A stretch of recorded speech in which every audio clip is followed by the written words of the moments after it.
Isabel. I'm really excited to see so many familiar and unfamiliar names joining the webinar.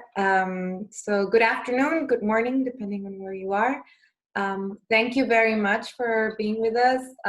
These are some unusual times, and we know it's not easy for everyone to actually be online and be part of this conversation.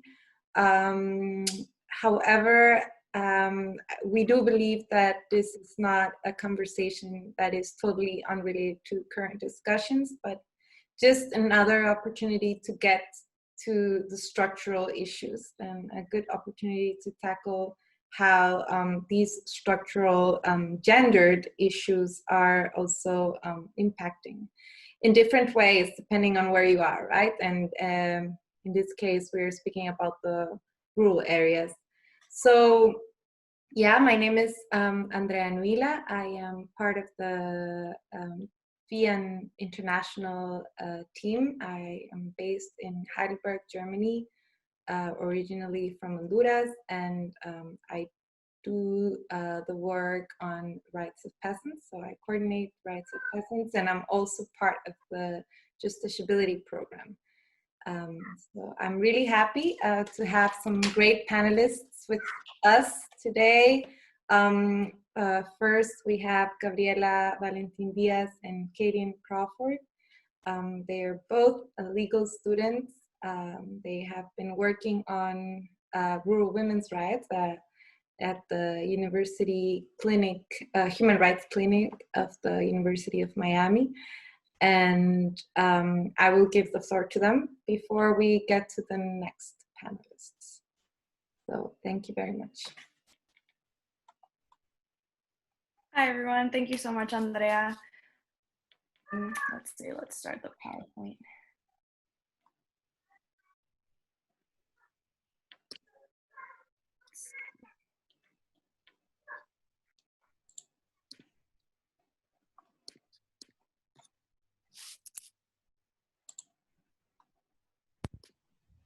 Should I share it? Yes, that would be great. Okay, 1 second, I'll try. Thank you.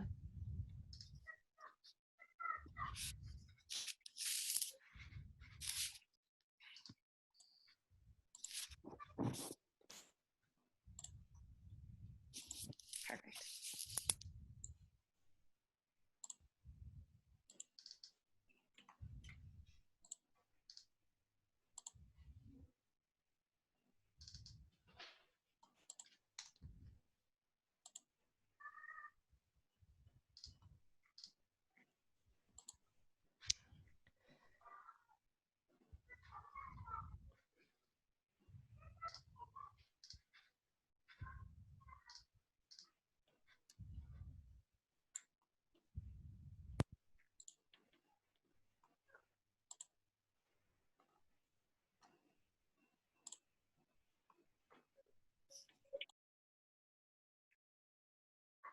Hello?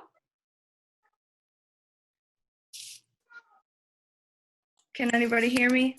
Yes. Yeah. Can we ask you to mute yourself, please? Fatin? Fatu, can you mute yourself, please? Yes. Thanks. Maria, we're about to start. You should hear us. And just please let us all know if you can hear us. Okay. Great, thanks. Yeah. Perfect. All right. So as Andrea said, my name is Gabriela Valentin. I'm a second-year law student at the University of Miami School of Law, and I'm presenting today on behalf of the University of Miami Human Rights Clinic. As you'll see from the next slide, if you could please go to the next slide.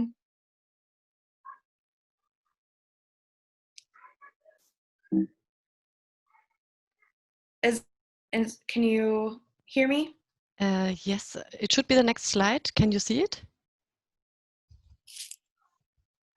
No, Isabel, you have to present.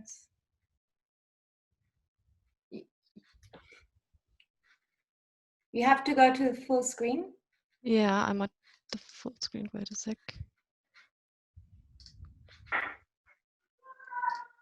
Sorry, everyone. We're having some technical issues with the PowerPoint. Well, it's not PowerPoint, I think. So I'll just open it again.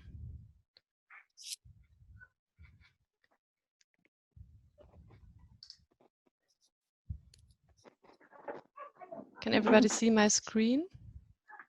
Yes. Okay. Seems okay. It seems to be unable to upload. Okay. I don't know. I think I can try sharing my screen if you would like. If you can, if it's possible, yes. Yeah. Mhm.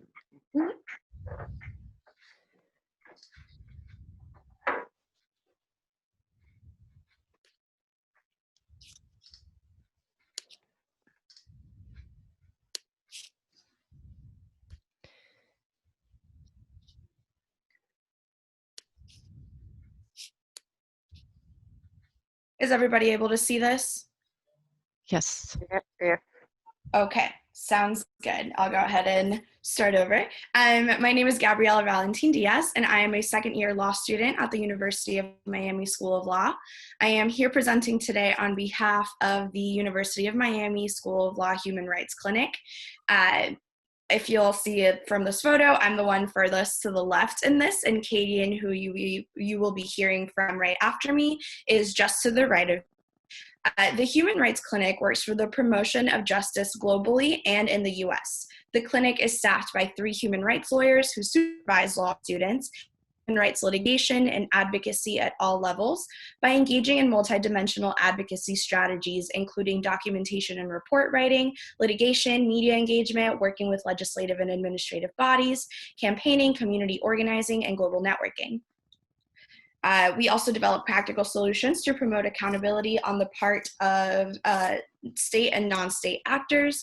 Kaden and I have actually focused our work on the right to food and had the privilege of working with and supporting advocacy groups on the rights of rural women, among other things. Our presentation today is going to focus on CDAW General Recommendation 34 as a significant legal framework for the realization of the right to food of rural women and its links with the UN Declaration on the Rights of Peasants. I will first describe CDAW General Recommendation 34 generally and its similarities to UNDROP. For a brief introduction to General Recommendation 34, general recommendations are issued by the Committee on the Elimination of Discrimination Against Women on issues which they believe states should devote more attention to. General Recommendation 34 was adopted in 2016 and its focus of rural women, and it's the authoritative interpretation of Article 14 of the CEDAW Convention. It states obligations and non-exhaustively the rights that the states must address. Generally, Recommendation 34 recognizes the often unseen and underappreciated contributions of rural women, and these include policy initiatives, gender-responsive approaches to current systems. Gabriela, sorry to interrupt you. Can you speak a bit slower? People are having trouble following you. Yes, I'm sorry. I'm just trying to keep everything within the time limit. I'll go ahead and try to speak a little slower. So the acknowledgement of the contribution of rural women serves as the basis of the discussion and identification of specific ways to improve the current condition of these women. And there are ways that are provided to address the conditions of these women, and they include policy initiatives, gender-responsive approaches to current systems, the full accessibility of rights, and the accessibility to justice for any violations of these rights. General Recommendation 34 also emphasizes the need for rural women to be involved in the decision-making roles in communities. And these roles are currently not as accessible to women as they should be because of longstanding discrimination.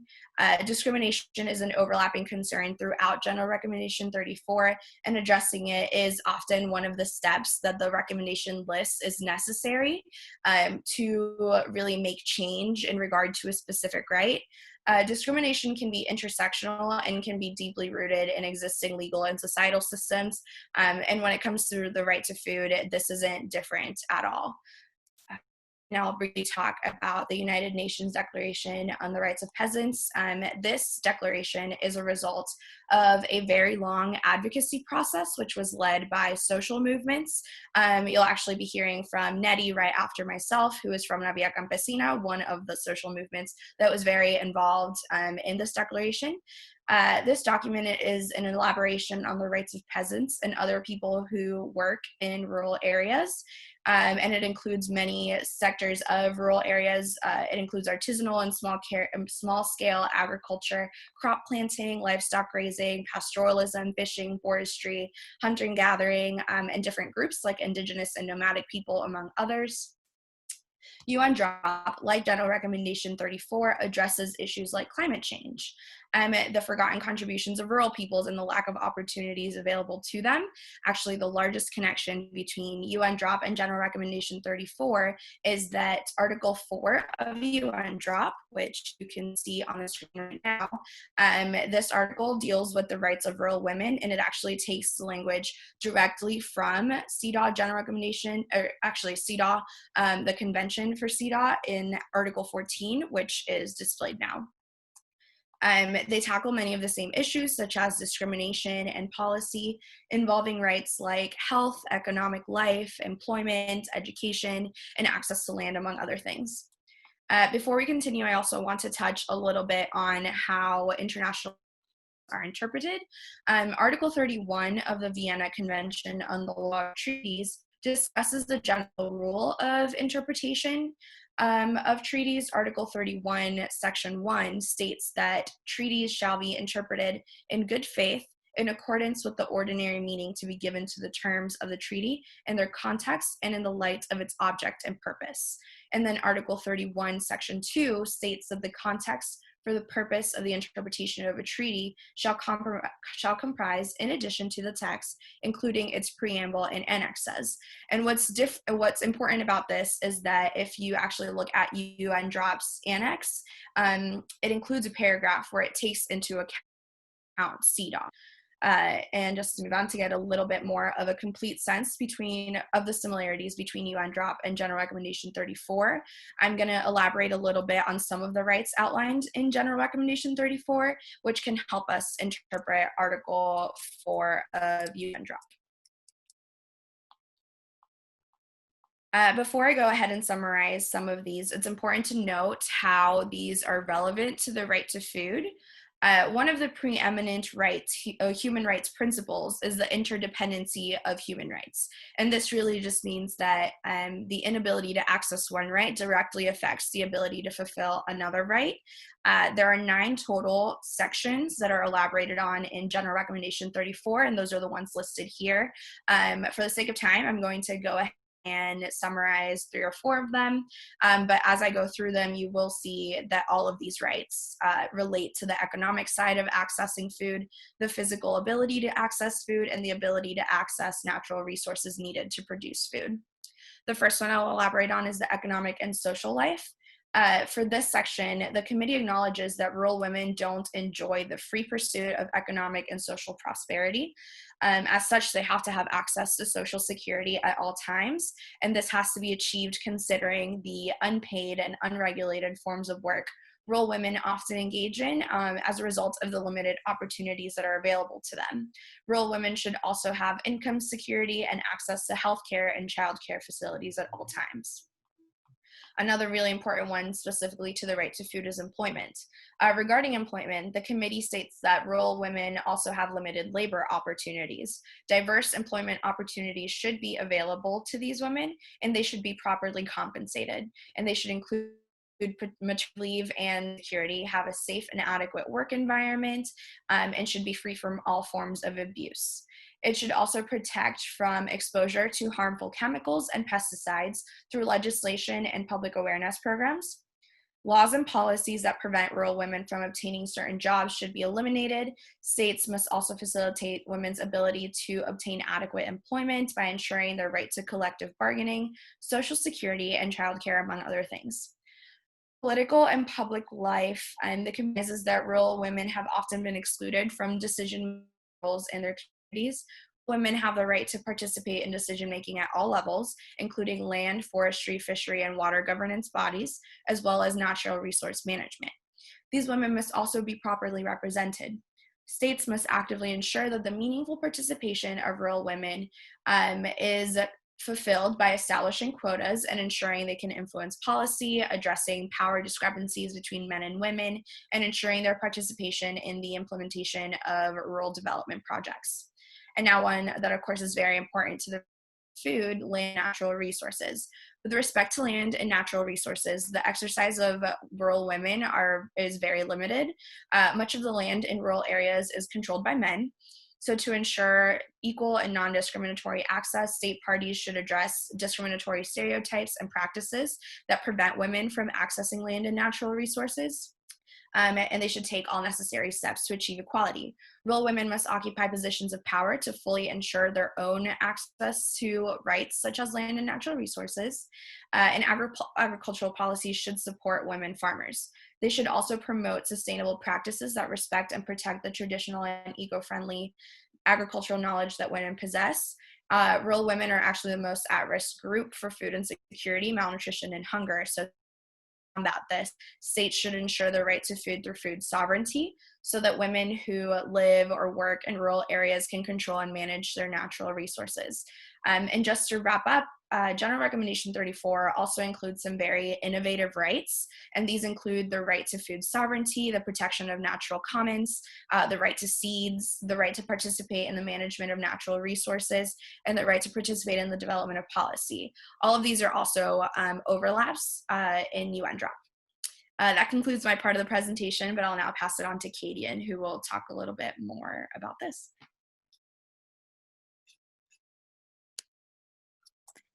Thank you, Gabriella.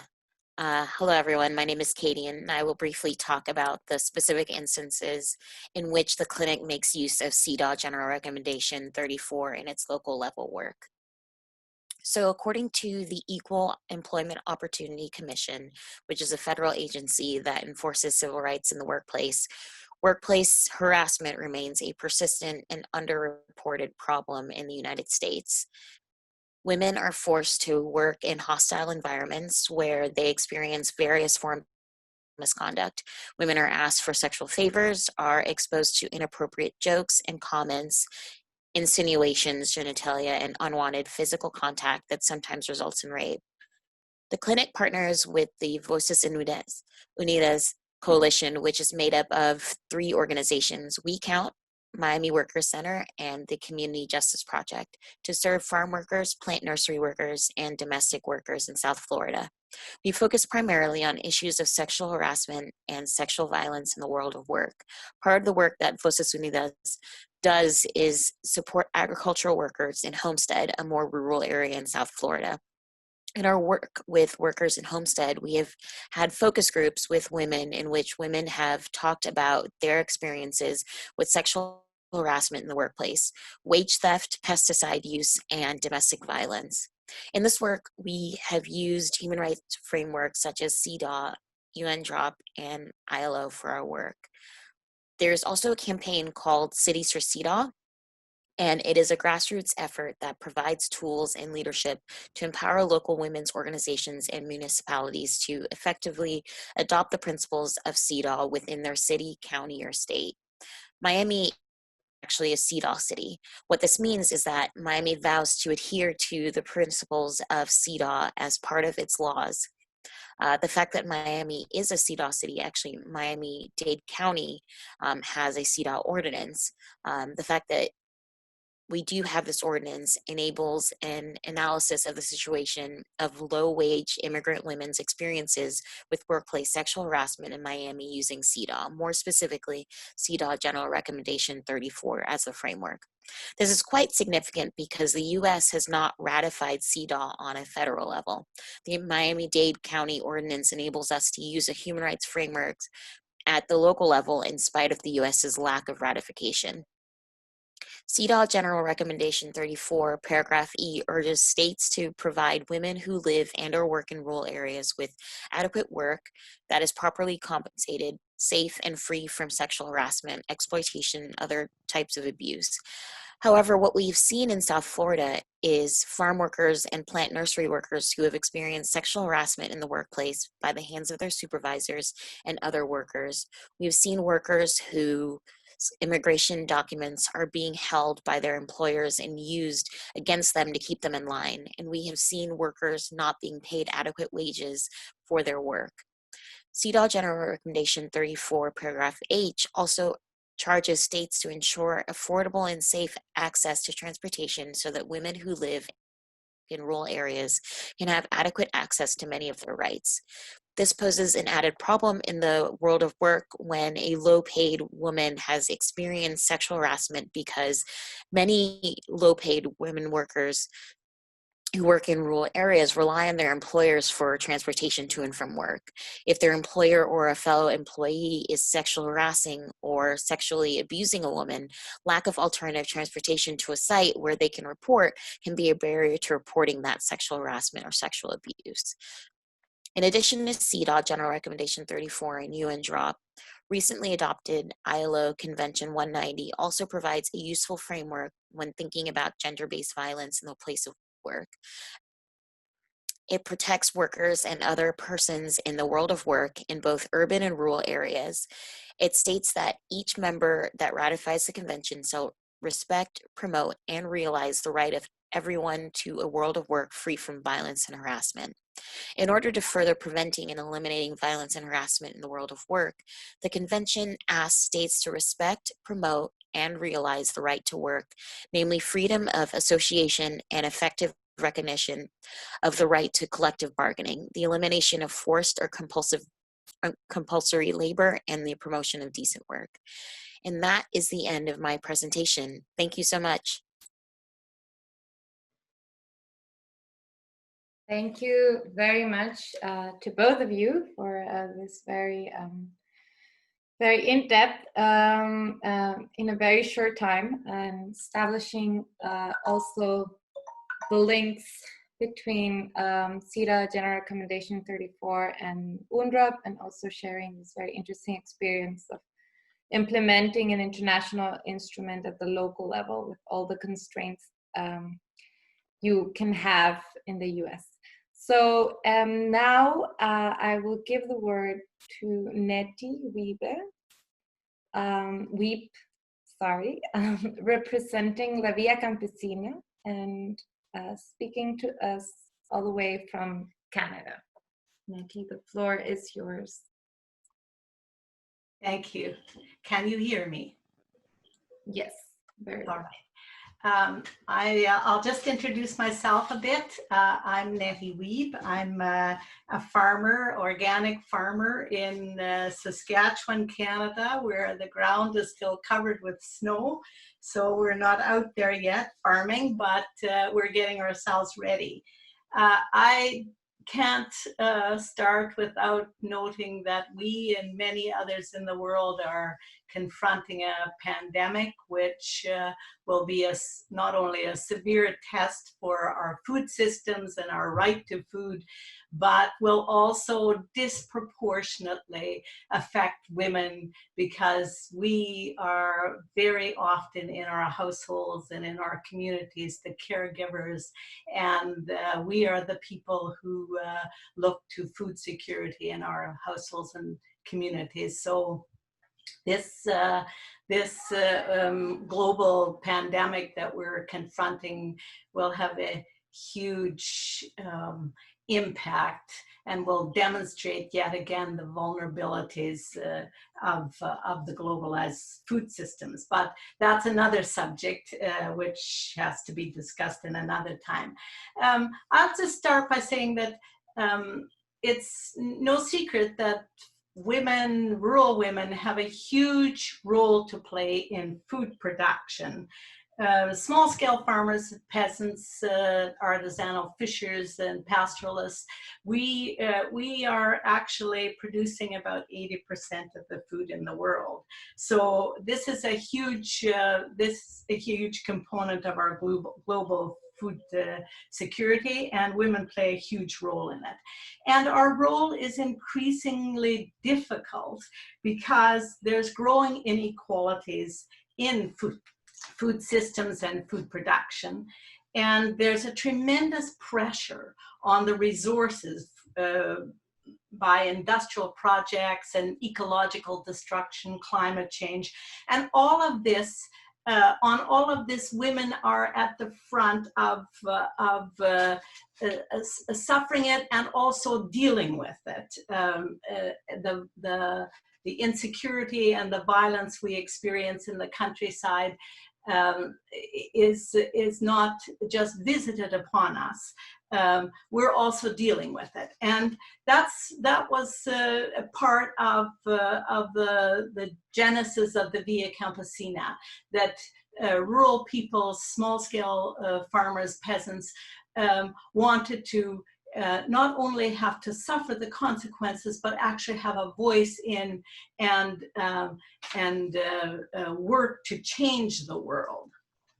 And the whole UN initiative for the UN Declaration on the Rights of Peasants and other peoples working in rural areas came out of the Via Campesina and came out of our drive to take our rightful places and be change agents to transform the world around us to a more just, ecologically sustainable and equal, egalitarian world where the right to food was genuinely realized.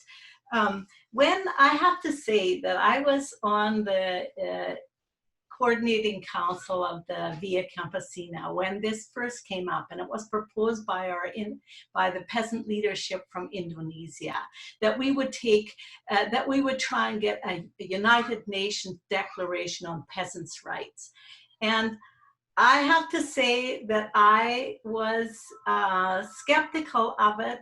I thought that the United Nations is a very distant, very bureaucratic, global agency, and we would expend a lot of time and energy, and we wouldn't get very far.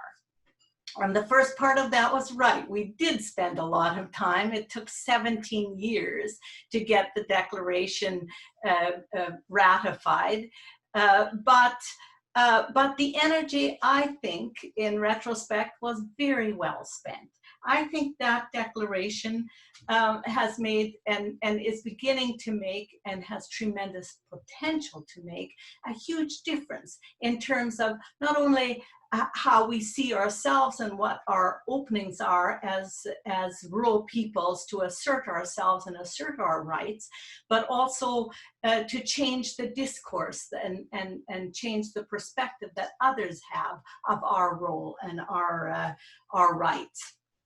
And this is particularly true of women. And the previous presenter has just outlined the importance and the language from previous documents, GR34 and others, that emphasize the role of women and the rights of women. But the declaration, the Peasants' Declaration, broadens and deepens the rights discourse and moves it beyond what we in so-called industrialized nations have been so keen on, which is just individual rights, moves it to asserting collective rights. And particularly the collective rights of those of us, those peoples in rural areas who are on the front lines of taking care of water, of soils, of seeds, and so on and so forth.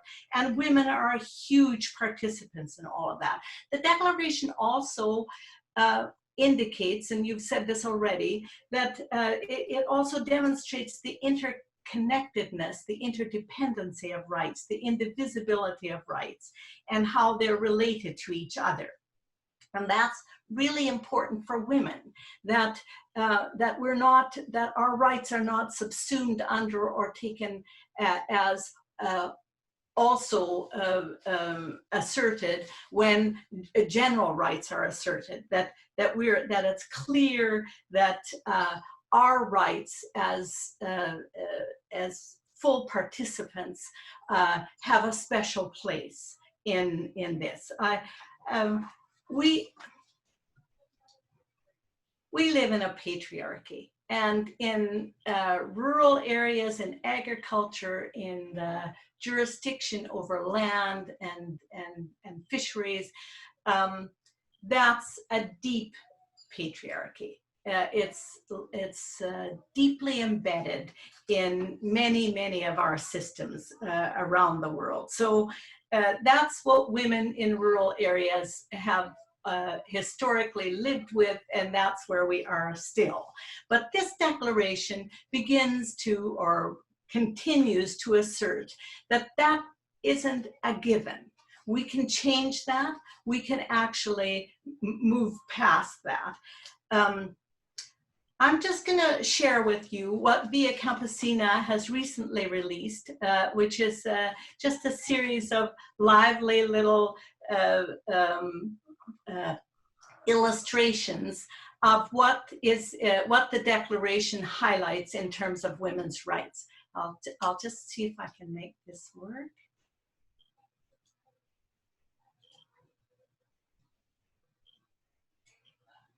Are you seeing the illustration? No.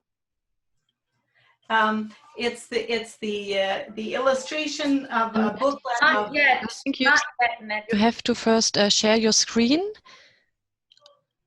and then show us the presentation.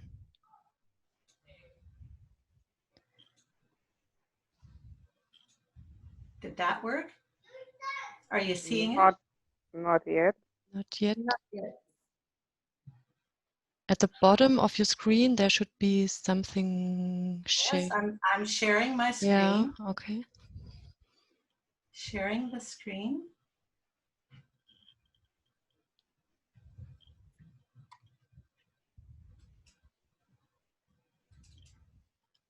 Now. Now we have it. Now Perfect. you're seeing it? Okay. Yeah, we have. Perfect. Thank you. Looking at me, you can look at some other illustrations of just what the Via Campesina has put out here, and it illustrates the are you seeing that one now? That rural women. Are you seeing that? Yes. Yes, all right. That rural women, peasant and rural women have rights, and it's just the assertion of that, the dramatic assertion of that that's important here. That we have agency, and it always still astonishes me when I go into international meetings. That we have to fight for this space, decision-making space. That very often those meetings are still captured almost entirely by males, sometimes our peasant counterparts, but most often other decision makers who decide and prescribe the world for us. And this document, this Declaration of Peasant Rights, very clearly indicates that we have agency, and we need to, and we can assert that. We have the right to assert that. I'm just going to go through some of these that have already been noted. That there's a demand for better public services in rural areas. And that won't surprise anybody that we've been neglected for far too long, and that that women suffer the consequences of the lack of these services. That we need better education, better schools, equal opportunities. That's very important for our livelihoods and our families. This is a key one, that we have to have the right to land, seeds, and natural resources on an equal basis.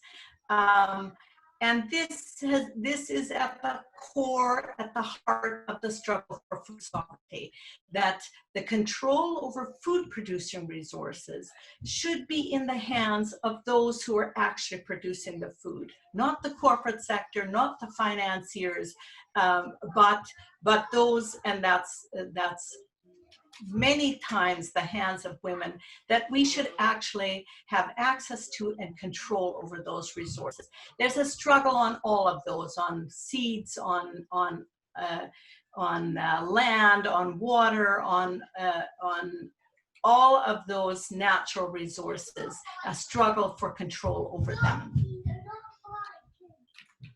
This doesn't come as any surprise that we should have political rights, that we have the right to organize and to be paid fair wages for our work. That's already been emphasized by the previous speaker.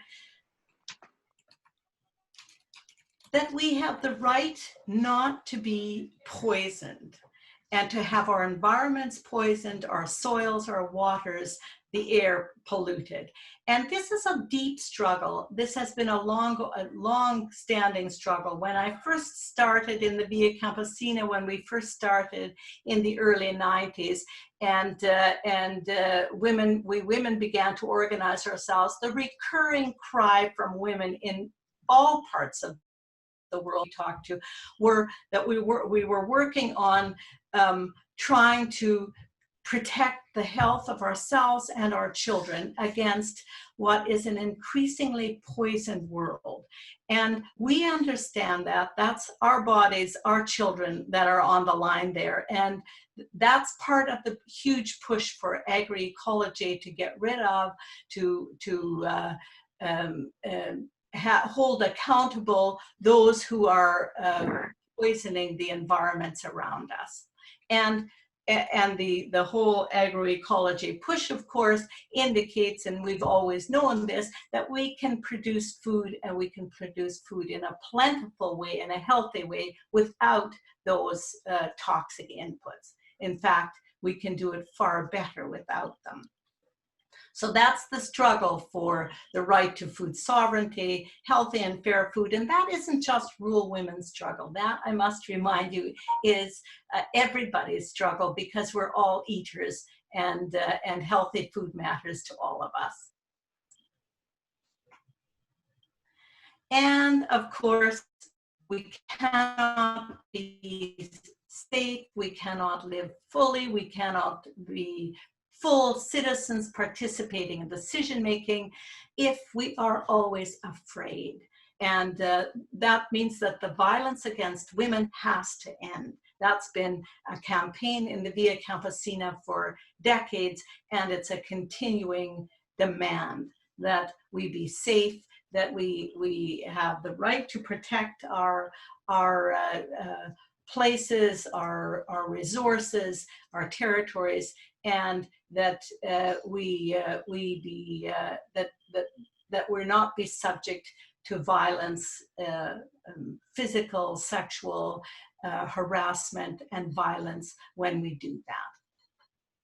I think I should end there. I've probably used more than my time. I'll just return very briefly in the end to say that there's an important little piece, for me anyway, in Article 26.1 of the UNDROP that specifically, I think, highlights what I've said, or takes account of what I've said about us living in a patriarchy.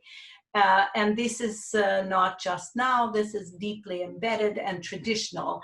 And this article specifically says that the traditional patriarchal cultural practices must be overridden by and give way to the human rights of women, the right to equality. I'll end there. Thanks.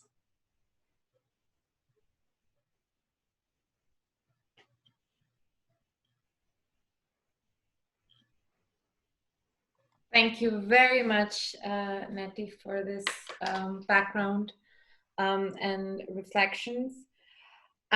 Quickly, I will move forward to Fatou Camara. She is joining us from Gambia. She is a member of the World Forum of Fisher People, and her local organization, the National Association of Artisanal Fisheries Operation. We're really happy to have you here. So yeah, The floor is yours. Hello, everyone. As you said, I am Fatou Kamara from Gambia, member of National Artisanal Fisheries Corporation and member of WFFP Food Sovereignty Fisheries Working Group. Yeah, I would like to present the definition of women in small-scale fisheries sector. Women play a vital role in small-scale Fatou, sorry to interrupt you. We're having some difficulties hearing you clearly. Okay. Maybe if something with your microphone. Okay.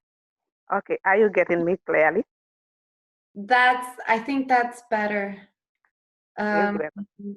Maybe if you just come a little bit closer. Yeah. Are you getting me? With the microphone. Yes. Is that okay? Yeah, that's better. Okay. Hello, everyone. I am Fatou Kamara from Gambia, member of National Artisanal Fisheries Corporation and member of WFFP Food Sovereignty Fisheries Working Group. I would like to present the significant role of women in fisheries sector. Women play a vital role in small-scale fisheries sector, like offloading, processing, marketing, and yet they are excluded from decision-making stage. Women face a lot of challenge and impact, land grabbing, climate change, sexual harassment, and a lot of more. Access to results. Most of women often finance fishing trips with agreement that they will have first choice of the fish catch. Some access to the fish by obtaining from their husband or their family member. Others from relationships or buying the fish from the fishers or traders. Okay. Gender equity. Women should be a key principle in every movement. Women should lead, should play a leading role, and should be constantly prioritized. We need in our movement. Women play a lot of role in small-scale fisheries sector, yet they are not part of decision-making stage. In order to make these women to be part of decision-making stage, United Nations and FAO should make these women to be part of this decision-making stage. So that's all what I will present for today. I thank you all.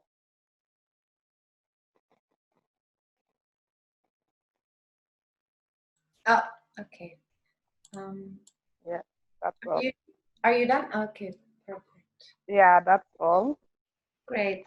Well, then, thank you very much. I would like to just quickly give some concluding remarks before opening the discussion. So I will also share my screen.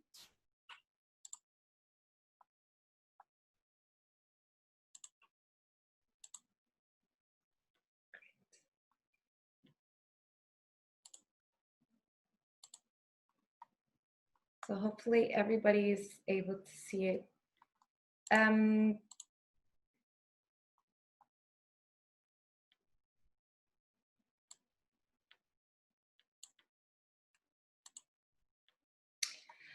Right, so I think several important issues. Of course, I think some other important issues are going to come up, but I think that we addressed maybe three very important points. One is, so UNDROP actually reflects this different realities or different ways women experience their lives in rural areas. Nettie was saying, which I didn't have time to include there, your last remark on how UNDROP also highlights, in a way, the patriarchal system that rules not only in rural areas, but in general for women. Then we had some specific references to the contributions that UNDROP actually offers to the struggle of women in rural areas, and I would say also the struggle for the food sovereignty project, right? And one is, of course, reinforces the political agency of women. UNDROP deepens this right discourse, and I would say actually it changes the way we have interpreted the entitlements in international human rights law. So more commonly defined as individual rights, and the people as individuals versus the state. And now we have taken a step forward and basically recreate a narrative, and envision people, human rights, not only as individual rights, but also as collective rights. And Nettie also said it reinforces the interconnectedness of rights, important for women especially, so that it's not only about recognizing certain rights, the rights that I like, but all of them. And we can see that those examples when we speak about participation, for example. Then, well, UNDROP emphasizes on the control over productive resources, and especially I think that we can make this link with the right to food and food sovereignty being recognized in the declaration. Food sovereignty, especially, as the first time that it's recognized in international human rights law. And it sets a basis for the agroecological project. I don't know if that was the magnitude in which Nettie meant it, but I think that it actually, I think the pillars are there, and it's interesting to see it in that way.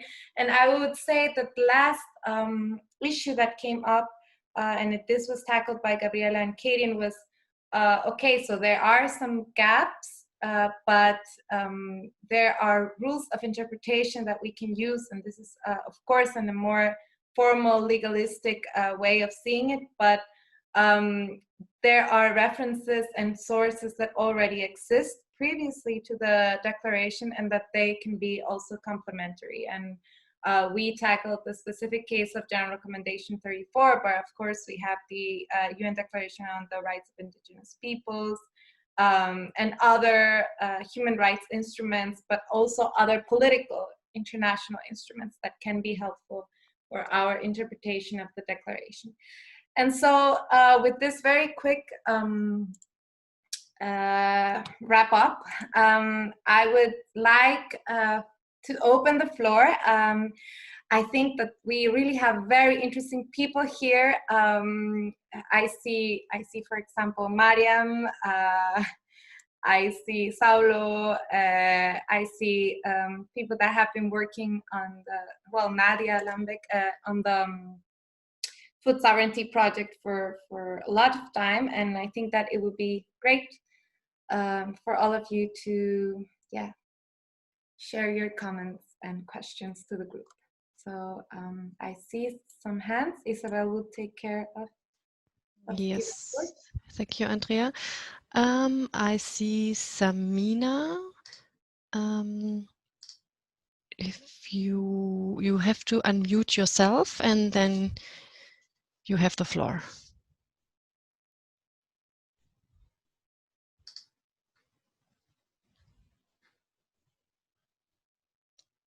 Can everybody hear me? Yeah.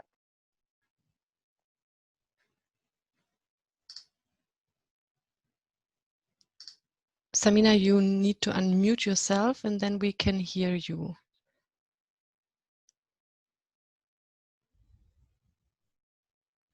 Can you hear me now?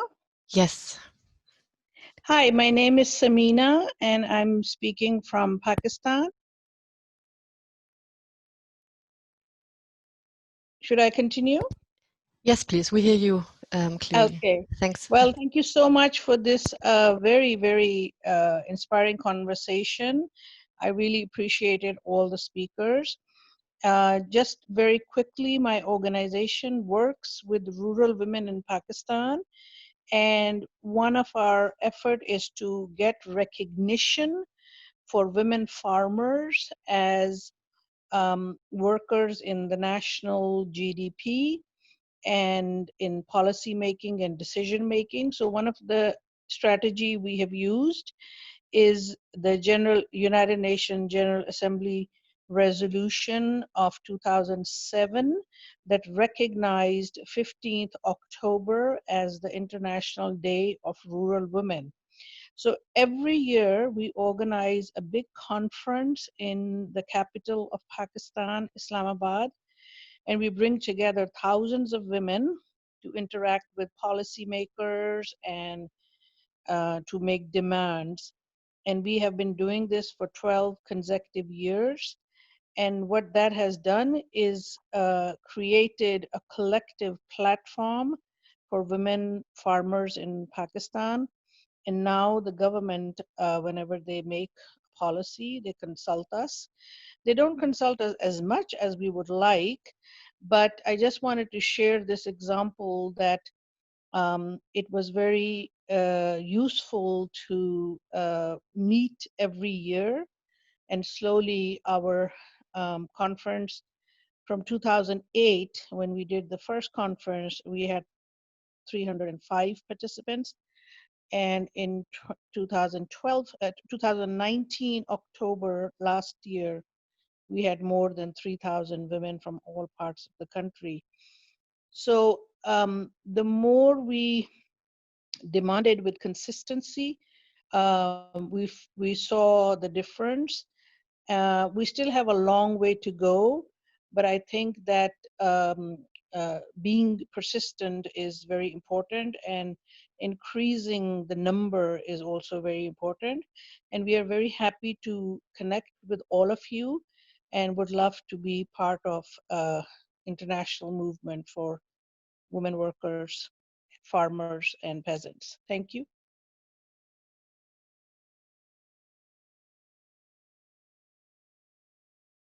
Hello? Thank you very much, Samina. So now I see we have someone else, Gadir Lavadens. Remember, everyone, if you would like to speak, you can just click this hand icon, should be in your screen.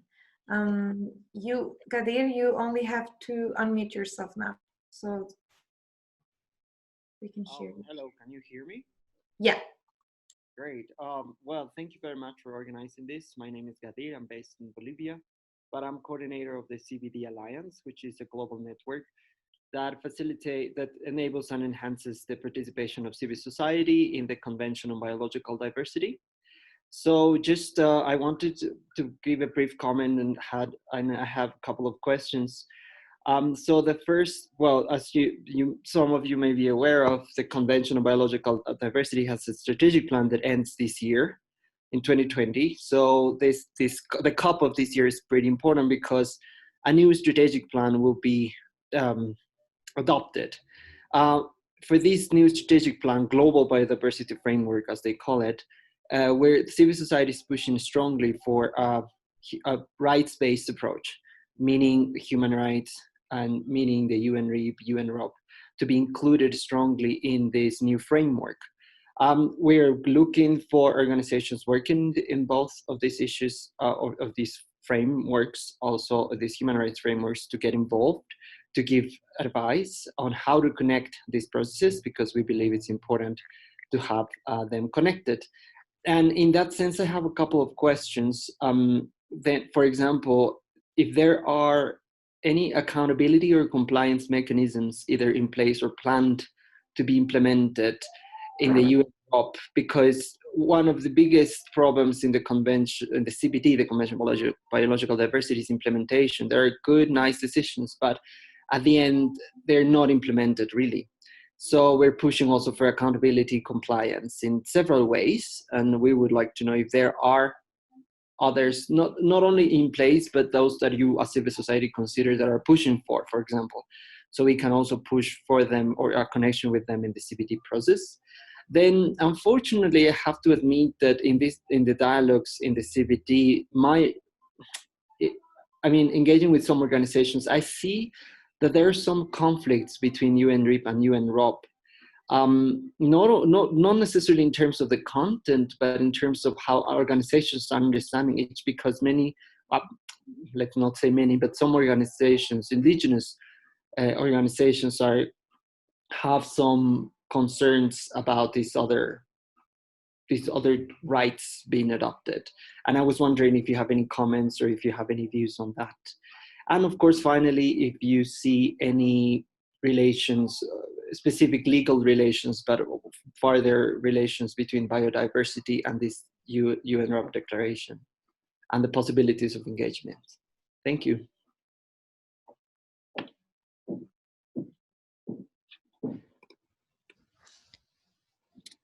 Thank you, Gadir. Andrea, I think we are collecting, and maybe then you can answer afterwards. So I would now give the word to Melissa. Please go ahead, Melissa. Hi, can you hear me? Yes, we can. Well, hello everyone, and yeah, my name is Melissa Upreti. I am with the Center for Women's Global Leadership, which is based in Rutgers University. I'm very happy to have had the opportunity to listen in on this really interesting discussion. A number of things that the various speakers talked about are of great interest to me and would be to the Center for Women's Global Leadership, because we have been very involved in the work around the new ILO Convention 190 on violence and harassment. And prior to that, as some of you may know, CWGL is also the founder and global coordinator of the 16 Days campaign. It's one of the main founders. And looking at violence in the world of work, or just gender-based violence, has been obviously, a strong focus of the campaign over the years. And over the last couple of years, we've really been looking at gender-based violence in the world of work. This thematic prioritization has coincided with the process for the new ILO convention. So on listening, I know one of the speakers made direct reference to Convention 190, and I think one of the other speakers, a couple of them actually talked about issues that also are very relevant to this new convention. Given that we are currently focusing on, and will continue to do so, in alliance with, I think, almost 29 to 30 other organizations working at the global as well as regional and national levels to push for ratification and gendered implementation of this new convention, I just wanted to flag that we'd definitely be interested in continuing to engage with you and also the Via Campesinas campaign. I think there's lots of overlap, and rather than doing, of course, I think we have to do advocacy in our own respective spaces, but I think it's also important for us to think about where we might strategically sort of connect so that we can leverage each other's strengths as well. I have a lot more to say, but I'm not going to carry on for much longer. I just want to also flag that we do have an online platform. It's 16dayscampaign.org. I would like to request that you check that out to just take a look at how we've been showcasing issues, highlighting issues pertaining to workers in different sectors, and connecting that to the larger issue of gender-based violence, but also the ILO convention. And within that, looking at connections to labor rights, sexual and reproductive rights, as well as the broader issue of accountability. And, upon looking at that, if you feel like you'd like to make some connections to our work, then please do feel free to reach out. I would love to chat more with some of the speakers later. But I just wanted to put that out there, say that the Center for Women's Global Leadership would be very interested in engaging with some of you around this to see how we can join forces. Thank you. This is really great. Thank you. Thank you a lot, Melissa. Okay, if there is another question, then yeah, please raise your hand. If not, I guess we can maybe have a first round from the panelists, the speakers. All right.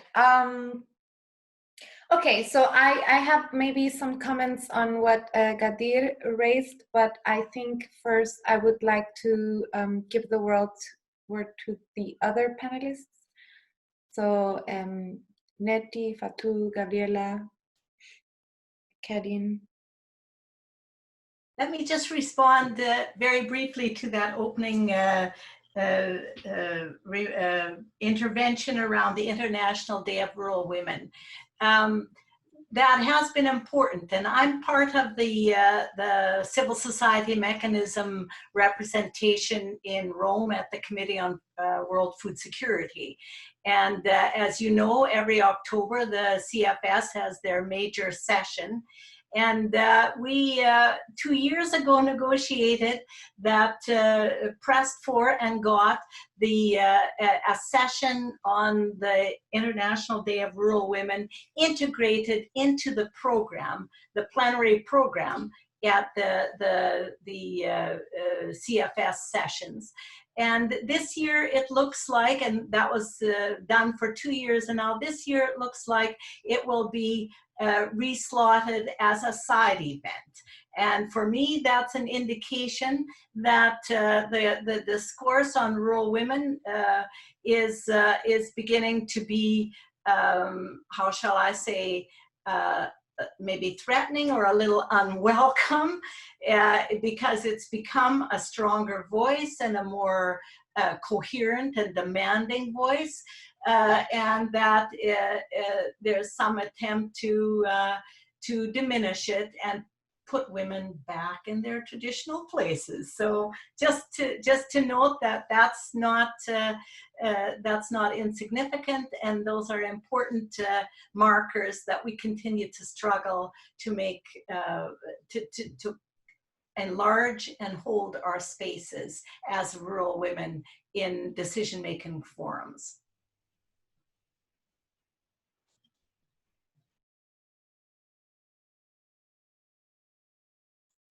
Great, thank you. Fatou, would you like to comment on something? Or Gabriela, Kadian? No.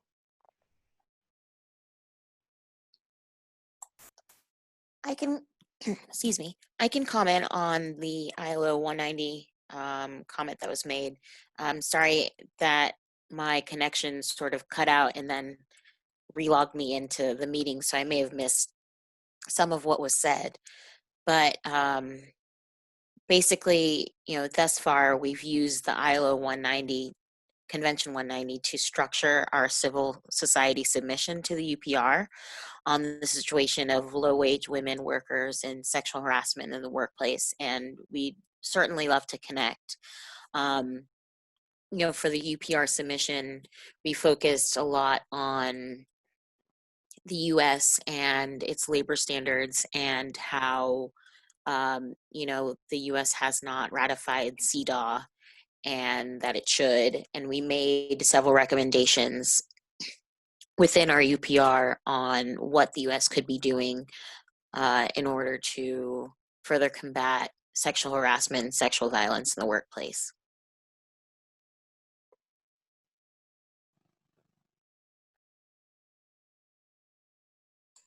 Great, thank you very much. Then maybe just to comment on what Gadir was asking. So in reference to this issue on UNDROP, so the UN Declaration on the Rights of Indigenous Peoples, actually yesterday we had the participation of Norma Juan. She is part of the coordination of Indigenous women in Mexico, the platform of Indigenous women in Mexico, and she actually made a very important connection between UNDROP and UNDROP, basically highlighting the gaps, but also how both instruments are in a sense compatible and also contributing to furthering very specific notions. And I would say that, of course, this is an issue that has been raised by some groups. And it is something that needs more discussion, of course, but I would suggest that there are two elements that are very important to consider. One would be we have to recognize the sources upon which UNDROP was created. And that means recognizing how the struggle of indigenous peoples actually managed to change very important notions that were basic for UNDROP to happen. And I'm talking about collective rights, of course, the right to information, the right to participation, ethics, so free, prior, and informed consent. These are major landmarks, I think, and that really were very important for the negotiations.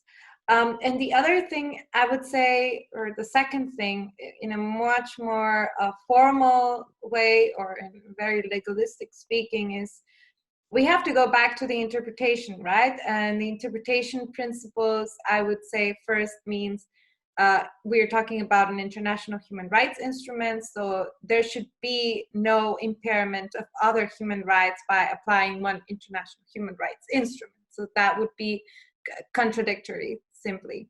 Then the other thing is that we have to interpret the declaration in its whole, right? So according to its purpose and its object. And this is really well explained in the preamble, and it is based largely or entirely in the non-discrimination principle. And the other is to find actually, and I agree, it's to talk more about it, but also to write more about how these rights are actually contributing to each other's struggles, right? So peasant struggles and indigenous people struggles, where identities are not as divided as it appears to be from our conception, right? So people in rural areas are not only or indigenous or peasants. So that is on that side. And then on the side of the accountability question, okay, so this is the very difficult question, and it's always the issue, of course, in this one of these international instruments, and such as a declaration.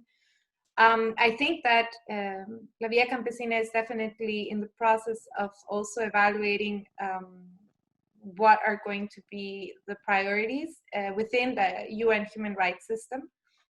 But I would say that immediately, and it would be good to hear what everyone else here thinks about it, because I see some people that I know have a stance on it. I think that implementation-wise, and maybe a fast track to accountability is looking at the local, national, and regional level, and finding ways to create accountability mechanisms that are not the usual ones. So we, of course, won't have in the near future a committee that's going to be reviewing and making concluding observations on the declaration, but we can make some national or regional structures, or we can create some structures that will allow us to implement its declaration in that way. But of course, this is I would say an obstacle that all international instruments face. So yes, that would be from my side. And then I don't know if we have some hands. Anyone else who would like to participate? Sorry, the sun is in my face. Yeah, I see Melissa. Hi again. Yeah, I just want to respond to something that was said earlier. I'm sorry, I don't remember your name, but the person who talked about using 190 to structure the CSO submission for the UPR in the United states. Katie? Claire? Katie, okay, thank you. Which I think is an excellent example that more people need to hear about. You know, one of the discussions we've been having with our allies around C-190, now that it's been formally adopted, obviously is around ratification. And it's not going to come into effect until a second member state ratifies. And even then, it'll only come into effect 1 year after that. So for it to hit the ground, we are really looking at, you know, 3 to 5 years at a minimum. In the meantime, what we've been advocating for is, or, you know, talking about is really focusing on how to promote the use of these new minimum standards to inspire new conversations, or how they can be utilized even prior to ratification to push for law reform, to examine existing laws at the national level, and also to be used at very local levels as well. So not waiting for a central government or a federal government to ratify. And I think this is an excellent example of how it is being utilized.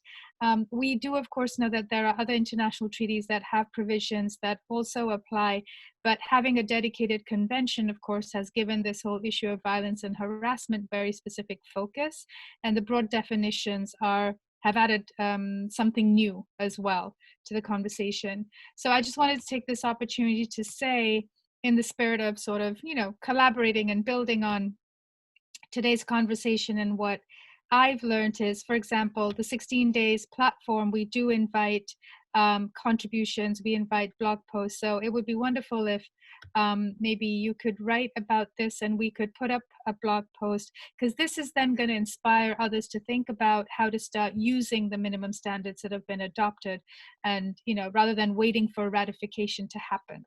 It's just an example of how we can sort of put the wheels of accountability into motion through, you know, different channels. We don't have to always wait for a formal mechanism to exist or to be there to operationalize something. So I just wanted to express that thought, yeah, and just invite, you know, a contribution for our website, and I can reach out more specifically later on. I think this is great. And also, I mean, we are in the phase of implementation, and it is important that we make all of these instruments stronger. And this is only possible if we have this collective interpretation. So I see someone else. Hala. Hi. Hi. Can you hear me? Yes. Yeah.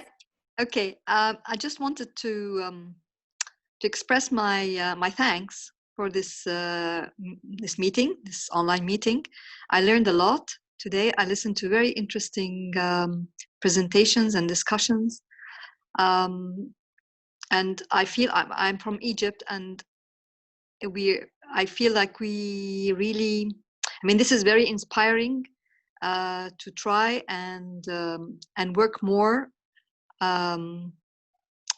More on implementation of the UNDROP and build on it. One of the main concerns that we have in Egypt regarding women peasants is the situation of land, of how much land do women actually own, which is unfortunately, let's say, discriminated against through laws of inheritance, but also through traditions, mostly through the traditions, really. So this is one thing that I'd really like to work on, and maybe collaborate with others who are also interested and working on the same, and see what has been done, and try to learn from it. So I'm looking forward to doing more on this subject. Thank you.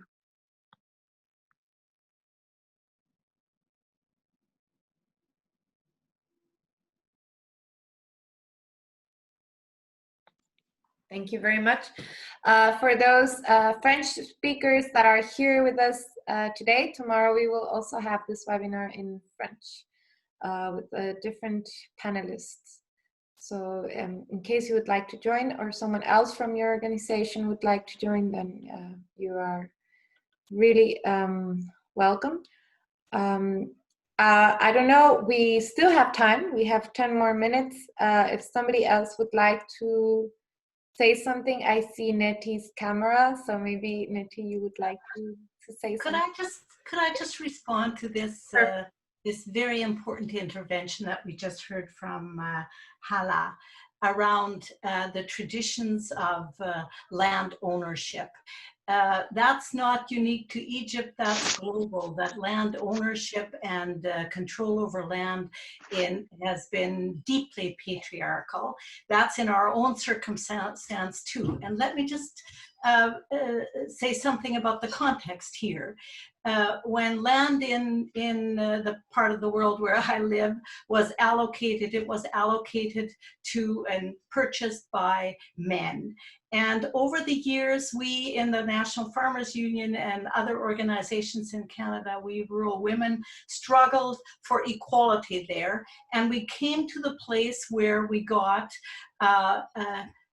a fairly major shift, and on a lot of so-called family farms that had been in the name of and titled to the males in the family, we then got a lot of women who took equal ownership, and we got our names on the titles of the land, and thought that that was and it was a significant step forward.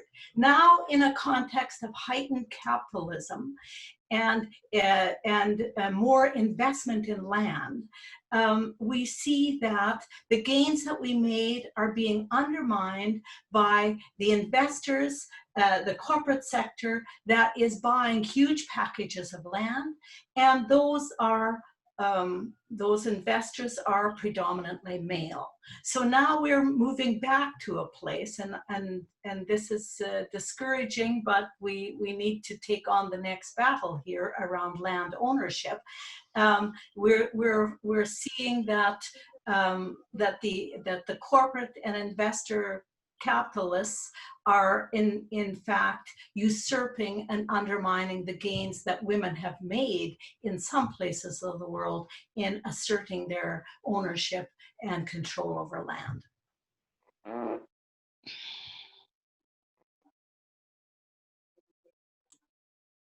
Thank you, Neti.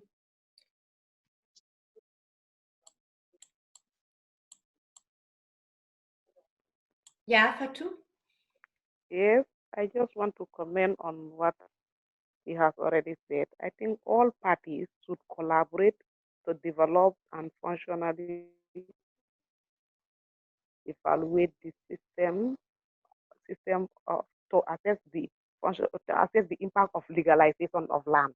All parties should join together because it is globally. This land issue is globally, not only there. Even in Gambia, some of the women where they work, their working place, they have relocated them from there to another place, which doesn't favor them.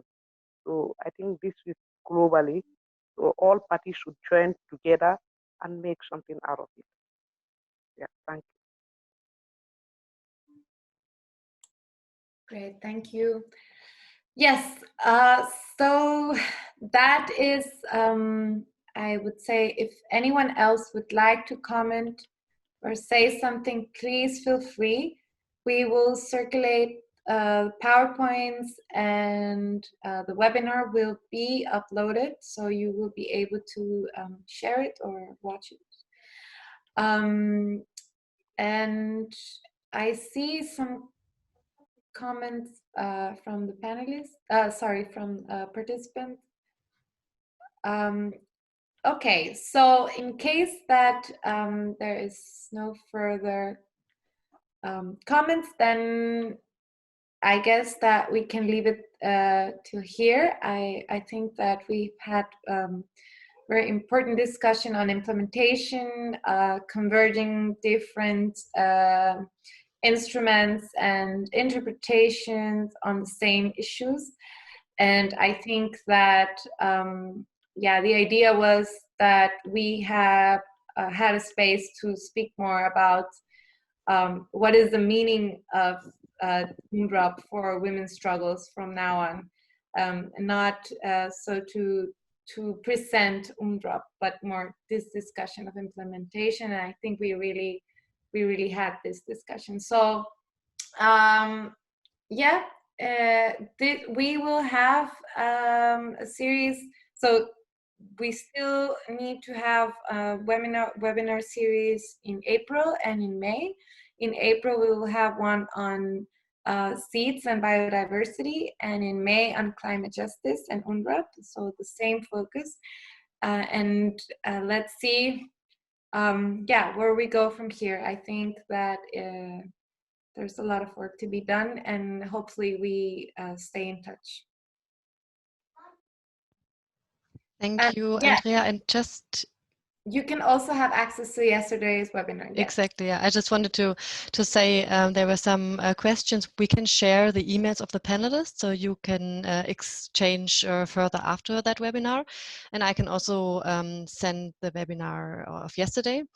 And of course, we will, as we said, send around the webinar for those who were not able to attend. Maybe you also know somebody who has not had the opportunity to attend, and also the PowerPoints in case they were not could not be seen during this webinar. So we will make sure that we have each other's contacts and can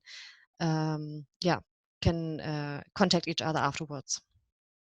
Yeah, and also if you want to be part of the next webinar series, please just follow Fian. You can follow Fian at Twitter or Facebook, and we will keep uploading our events there, also circulating them.